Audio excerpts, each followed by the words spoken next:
Lucky మిత్రులారా, Media 19. ఈ సమాజం మత సామరస్యంతో కూడుకున్న భారత సమాజం. ఎవరికి ఏది నచ్చితే ఏ విశ్వాసం ఉంటుందో ఆ విశ్వాసాన్ని ఆచరించడం, ఆ మతాన్ని స్వీకరించడం అనేది రాజ్యాంగం మనకు కల్పించిన హక్కు. ఆ హక్కును కాపాడే బాధ్యత పాలకులుగా మేము తీసుకుంటాం.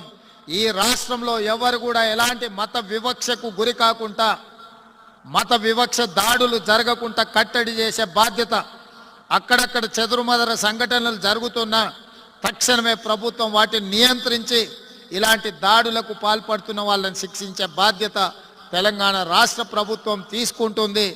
మీరందరూ ఈ ప్రభుత్వంలో స్వేచ్ఛగా సంపూర్ణమైన నమ్మకంతో ఈ సమాజంలో మీరు జీవించవచ్చు. ఈ సమాజంలో అత్యంత కీలకమైన